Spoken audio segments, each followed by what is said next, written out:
दोस्तों अक्टूबर 2020 से सितंबर 2021 के बीच में हमारे देश के लोगों ने 23,700 करोड़ रुपीस जो हैं इसका दान किया, इसको डोनेट किया। और ये जो 23,700 करोड़ रुपीस हैं, तो इसमें से ज़्यादातर पैसे जो हैं वो रिलीजियस ऑर्गेनाइजेशंस को दिए गए। बाय द वे, ये आंकड़ा जो है वो मुझे बिजनेस स्टैंडर्ड न्यूज़पेपर में से मिला।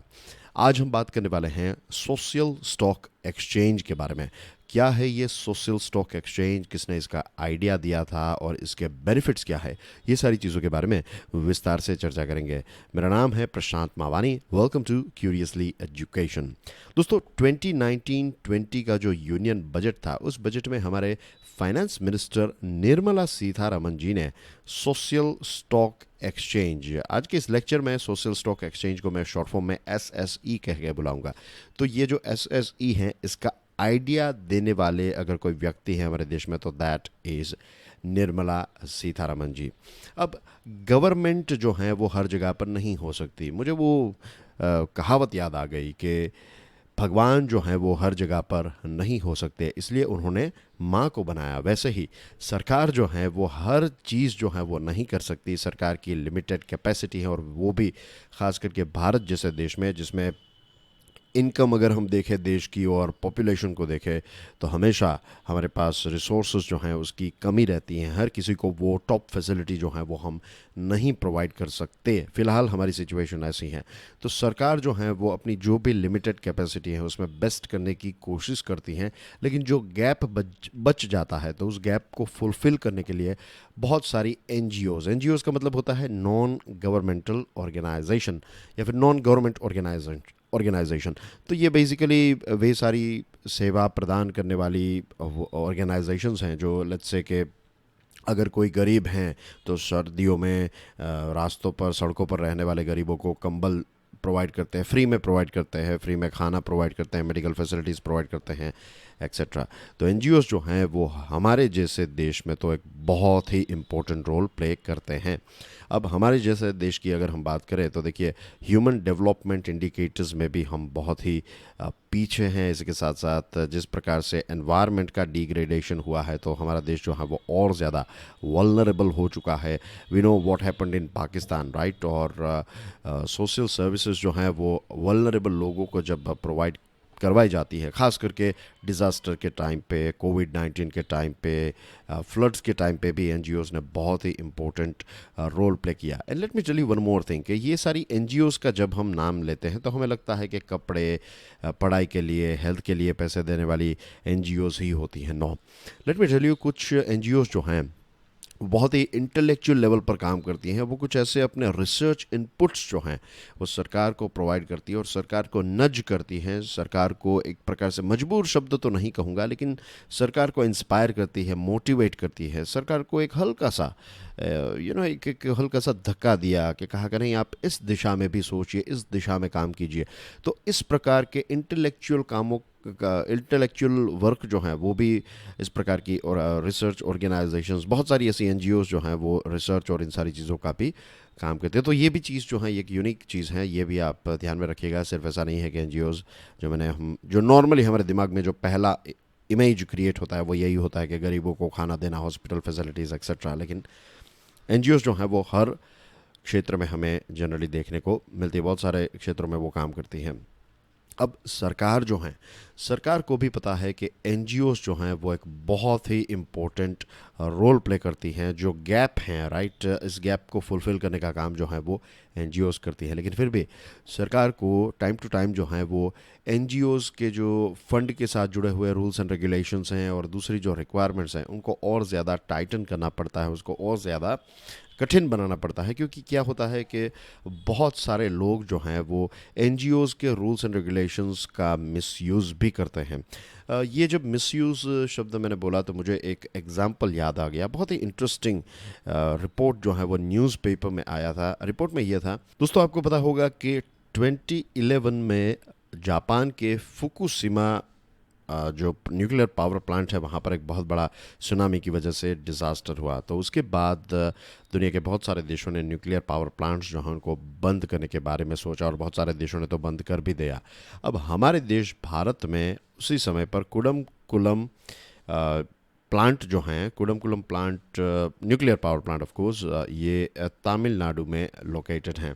तो इसका काम जो है वो चल रहा था और 2011 के बाद तमिलनाडु के ये जो कुडमकुलम, जहाँ पर ये न्यूक्लियर पावर प्लांट है, तो उसके इर्द गिर्द के गांव वालों ने इसका विरोध करना स्टार्ट किया कि जो फुकुशिमा में हुआ वैसा ही कुछ यहाँ पर हो सकता है एक्सेट्रा।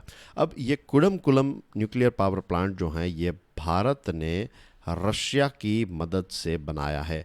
और फिर पता चला कि ये जो प्रोटेस्ट हो रहे थे तमिलनाडु में, वो प्रोटेस्ट जो हैं, उन प्रोटेस्ट को फंड जो हैं वो यूएसए ने भारत में ऑपरेट करने वाली कुछ एनजीओज़ को फंड प्रोवाइड किया और कहा कि आप इसका विरोध कीजिए ताकि रशिया का बहुत बड़ा नुकसान हो जाए।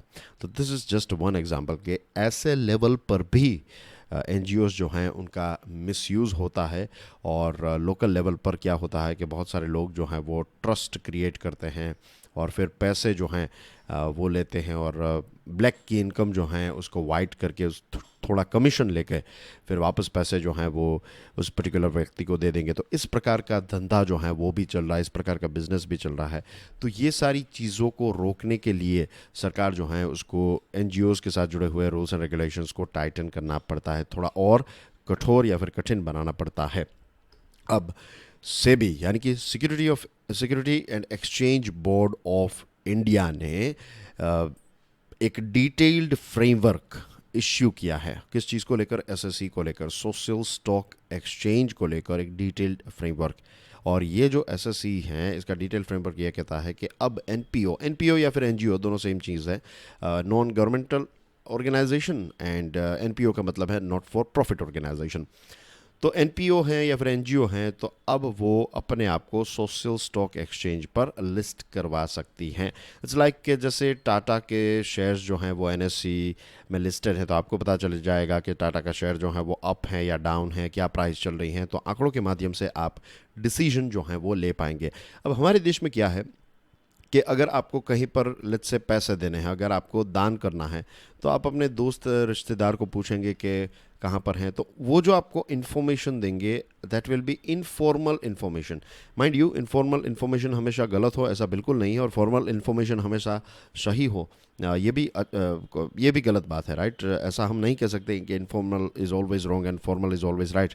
लेकिन जो इनफॉर्मल इन्फॉर्मेशन जो भी हमें मिलती है उसी के साथ साथ अगर लेट्स से कि आपको फॉर्मल इन्फॉर्मेशन भी मिल जाए तो आपका जो डिसीजन मेकिंग है वो थोड़ा और अच्छा हो जाएगा, इज़न्ट इट?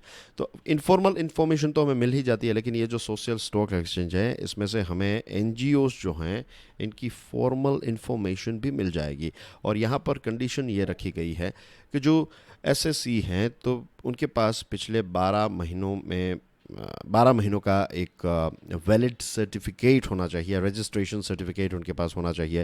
इसी के साथ साथ जो कंपनीज़ एक्ट हैं उसके तहत उनका रजिस्ट्रेशन हो, या फिर जो रेलेवेंट लॉज हैं उसके तहत उनका रजिस्ट्रेशन एज ए ट्रस्ट जो है वो होना चाहिए। आपको ऑनरशिप डिस्क्लोज़ करनी पड़ेगी। आप गवर्नमेंट के द्वारा संचालित हैं, प्राइवेट द्वारा संचालित हैं, मिक्स हैं, पीपीपी हैं, जो भी हैं, ऑनरशिप कौन है या फिर ऑनर कौन है, ये सारी चीज़ें आपको डिस्क्लोज करनी पड़ेगी। इसी के साथ पिछले 1 साल में आपने 50 लाख रुपए जितना स्पेंडिंग जो है वो किया होना चाहिए। ये सारे आंकड़े आपको फाइनेंशियल स्टेटमेंट में दिखाने पड़ेंगे, और किस प्रकार की एक्टिविटीज़ आप कर रहे हैं, कैसे कर रहे हैं, आप अपने ऑब्जेक्टिव्स को अटेन करने के लिए क्या क्या चीज़ें कर रहे हैं, क्या क्या चीज़ें करने के लिए तैयार हैं, ये सारी चीज़ें। और इसी के साथ साथ अपने फाइनेंशियल स्टेटमेंट्स, पिछले 3 सालों के फाइनेंशियल स्टेटमेंट्स जो ICAI यानी कि institution of chartered accountant of India, तो इनकी गाइडलाइंस के हिसाब से आपको फाइनेंशियल स्टेटमेंट्स पिछले 3 सालों के प्रोवाइड करने पड़ेंगे। आपके ऑपरेशनल्स को डिस्क्लोज, ऑपरेशनल्स का मतलब ये होता है सामान कहाँ से आता है, कैसे आप सामान डिस्ट्रीब्यूट करते हैं, कहाँ पर स्टोर करते हैं, आपका डे टू डे ऑपरेशन जो भी है, राइट? तो ये सारी चीज़ें आप कैसे बेसिकली काम करते हैं, तो ये सारी चीज़ें। फिर गवर्नेंस रिलेटेड एनुअल डिस्क्लोजर, क्या आप में टॉप लेवल पर मैनेजमेंट में कौन है, मिडिल लेवल पर कौन है, बॉटम लेवल पर कौन है, तो आपकी पूरा पिरामिड जो है वो आपको इन सारी चीज़ों को भी आपको डिस्क्लोज़ करना पड़ेगा। 1 साल के अंदर 5 सबसे बड़े डोनर्स कौन थे, 1 साल के अंदर 5 बड़े प्रोग्राम्स जो आपने चलाए हैं, ये सारी डिटेल्स आपको प्रोवाइड करनी पड़ेगी। रिलेटेड पार्टी ट्रांजैक्शंस जो हैं ये डिस्क्लोज़ करने पड़ेंगे। आपके वहाँ पर काम करने वाले लोगों को आप सैलरी कितनी देते हैं, क्या आपकी पॉलिसी है, ये सारी चीज़ें। और ऑडिटर्स जो हैं उनका रिपोर्ट जो हैं ये भी आपको प्रोवाइड करवाना पड़ेगा। तो ये सारी टर्म्स एंड कंडीशंस जो हैं ये हो गई। तो रजिस्ट्रेशन जो मांगा है सेबी ने, तो इससे क्या होगा कि इससे ट्रांसपेरेंसी बढ़ेगी। जो भी एनजीओ या फिर एनपीओ अपने आप को एसएससी में रजिस्टर करना चाहती है तो उनको ये सारी चीज़ें जो हैं वो प्रोवाइड करनी पड़ेगी। अब आप सोच रहे होंगे कि एसएससी में रजिस्ट्रेशन का फ़ायदा क्या होगा, इतनी सारी चीज़ें कौन फॉलो करेगा। इसके बहुत सारे फ़ायदे हैं।